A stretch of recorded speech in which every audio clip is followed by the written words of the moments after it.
아시아 다음으로 세계에서 두 번째로 넓은 면적과 인구가 많은 대륙 아프리카. 전 세계 영토의 20%를 차지하고 있고 세계 인구의 15%인 14억 명이 아프리카에 살고 있죠. 아프리카 대륙은 다른 곳들에 비해 경제 발전 속도가 매우 느립니다. 아프리카에서 GDP가 가장 높은 나라가 나이지리아인데요. 나이지리아 1인당 소득은 250만원, 한국이 12배 정도 높습니다. 연간 온도 38도를 넘는 날이 상당히 많고 겨울에도 15도 이하로 떨어지는 일이 드물다 보니 이번 사태로 아프리카가 안전할 것이라는 주장도 나왔지만 이는 사실이 아니죠. MIT 계산과학 연구진들의 발표에 따르면 상대적으로 따뜻한 지역에서 이번 바이러스의 전파 속도가 느려지는 것은 맞습니다. 연구진은 온도가 3도에서 17도 사이에 비교적 추운 지역에서 많은 확진자가 발생한 반면 현재 계절이 여름이거나 연간 평균 온도가 높은 지역에서 발생한 확진자 수는 전 세계 확진자의 6%에 불과했습니다.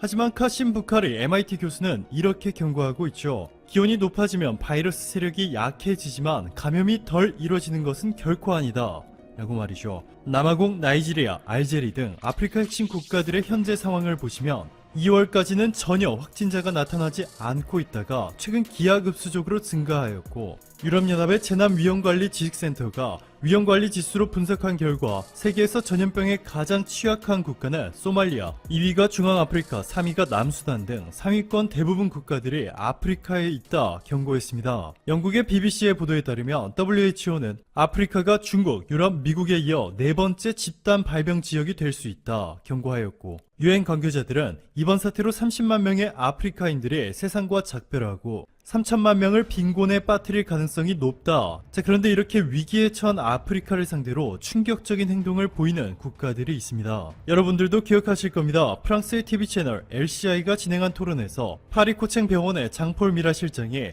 마스크도 쓰지 않고 치료도 하지 않고 있는 아프리카에서 백신 실험을 해야 하지 않을까? 라고 말하자 옆에서 그의 이야기를 듣고 있었던 프랑스 국립보건의학 연구소의 카밀 로트 소장은 고개를 끄덕이면서 맞아, 사실 아프리카에서 이와 비슷한 연구를 고려하고 있지 라고 답했습니다. 이 대화 내용은 그대로 방송에 나갔고 전 세계인들의 공분을 샀죠.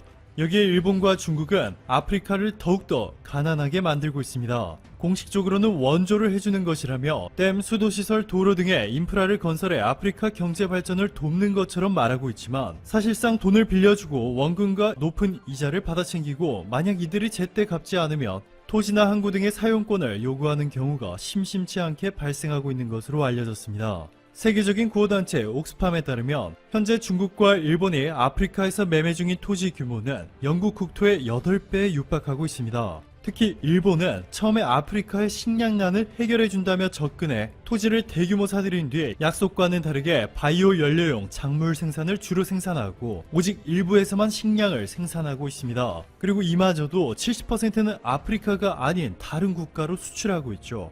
이에 결국 모잠비크의 에스테반 농민 조직 대표는 단 한 명도 일본이 아프리카 내 사업을 찬성하는 사람이 없다. 당장 중지해라. 라며 일본이 사업을 명목으로 아프리카인 농민들의 토지를 빼앗고 있고 더 심각한 것은 일본이 아프리카 농민들과 상의도 없이 일방적으로 사업을 진행하고 통보하는 방식인데다가 토론회에는 아프리카 농민들이 참여할 수조차도 없는 것으로 전해졌습니다. 자, 그런데 이렇게 상처받고 있는 아프리카에 놀랍게도 바로 한국이 기적을 만들어주고 있죠. 대한민국 농촌진흥청이 아프리카를 위해 개발한 쌀 품종은 총 55개, 아프리카의 특성인 가뭄, 염분, 병해충 등에 강하고 식량난을 해결하기 위해 빠르게 심고 빠르게 수확이 가능한 데다가 맛과 소화력도 훌륭해 아프리카에서는 쌀 한류라고 부를 정도로 한국 쌀 품종의 인기가 하늘 높이 치솟고 있습니다. 세네갈에서 쌀을 판매하고 있는 은다인 신뚜레는 한국이 개발해준 이스리 쌀은 기존에 사용하던 쌀보다 요리할 때 물과 기름이 적게 들고 맛도 좋다. 그래서 더 비싸게 팔린다 라고 전했습니다. 세네갈 농업연구청은 한국의 이스리 품종의 재배 면적을 2018년 500헥타르에서 올해 6,000헥타르로 늘렸고 내년에는 2만 헥타르까지 확대할 계획이라 밝혔습니다. 이뿐만이 아닙니다. 게브레예수스 세계보건기구 사무총장이 문재인 대통령과의 전화통화에서 아프리카 국가들의 한국산 진단키트와 방역물품 지원에 관심을 기울여달라 라며 5월에 개최되는 세계보건총회에서 아시아 대표로 한국이 기조 발언을 해달라 부탁한 뒤 한국은 모잠비크, 가봉, 에티오피아, 마다가스카르, 남아공 등의 한국산 진단키트와 마스크의 지원을 결정했고, 놀랍게도 상당수 국가들의 이미 한국산 방역 물품들이 도착해 드디어 아프리카가 안도의 한숨을 쉬고 있는데요. 라마포사 남아프리카 공화국 대통령은 이렇게 말했습니다. 한국은 남아프리카 공화국의 진정한 친구다. 이를 결코 잊지 않을 것이다. 오늘도 감사합니다. 최고로 행복한 하루. 요즘 한국을 배신했다가 태세를 돌변하고 급하게 도움을 요청하거나 큰 피해를 입고 있는 국가들이 계속해서 등장하고 있습니다. 그 이유는 다들 아시는 것처럼 2월 전 세계를 강타한 신종 질병 때문입니다. 사태 초기 한국은 발생지인 중국에 이어 세계에서 두 번째로 위험한 국가로 낙인이 찍혔었고, 이런 상태인 우리나라를 비난하거나 등 돌리는 국가들이 생겨났습니다. 하지만 지금은 전 세계가 줄을 서서 한국의 도움을 절실하게 필요로 하는 상황이 되어버렸습니다. 요즘 시국이다 보니 계속 전염병과 관련된 뉴스만 나와 조금은 지겨우실 수도 있을 것 같아. 어제 올린 통쾌한 한일전에 이어 사이다 시리즈 2탄으로 삼성전자 이재용 회장의 시원한 핵펀치 한 방에 관한 소식을 알려드리고자 합니다. 전염병 사태가 터지기 전만 하더라도 베트남은 우리나라 국민들이 많이 가는 동남아 여행지이기도 하고, 일명 쌀땡크라고 불리며 베트남 국가대표 축구팀을 맡아 국민적 영웅이 된 박항서 감독으로 인해서 일명 우호 관계가 끈끈하게 형성되어진 나라였습니다.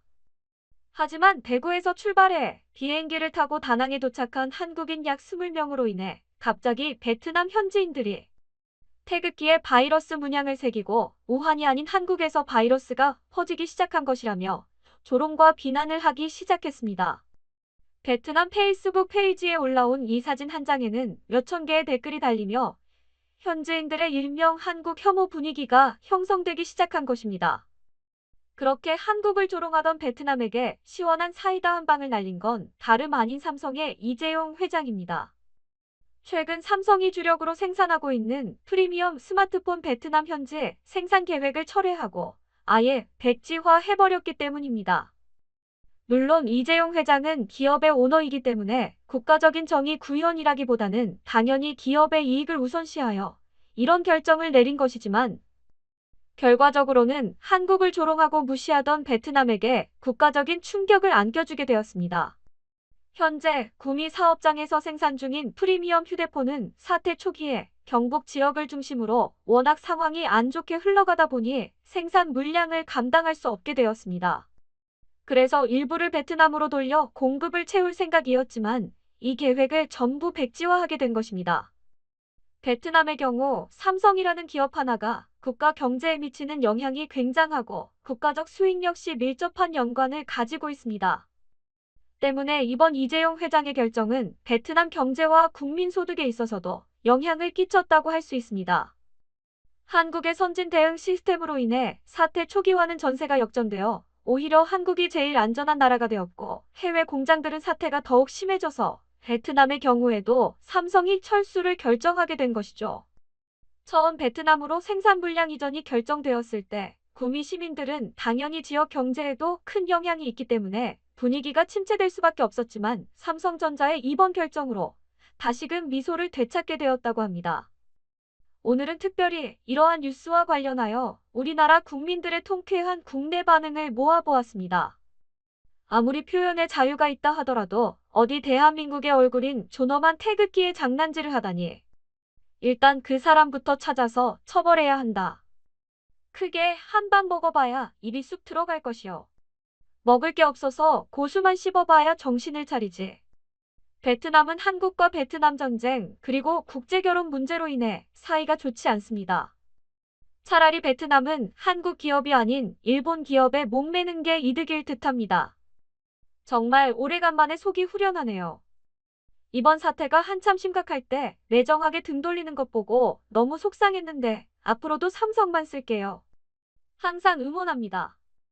베트남 경제는 떨어지고 있는 중이고 LG도 손절하는 것 같은데 기업 마인드는 똑바로 가져야지. 베트남아. 은혜를 원수로 갚는 친일 베트남은 손절이 답이지. 베트남아, 니들은 쌀국수 빼고는 그닥이야. 함부로 까불다가 되었군. 이번 사태로 인해서 어느 나라가 우방국인지 확실히 알게 된 것 같다. 비록 일부 베트남 국민들의 한국 혐오일 수 있고 아직까지는 서로에게 필요한 국가라고 할 수 있겠지만 그래도 이번 조롱사태와 삼성의 철수 뉴스를 통한 국민들의 반응을 보게 되면 마지막 댓글 반응처럼 여러 국가들이 진정 우리나라와 우방국인지 가려지고 있는 것 같습니다.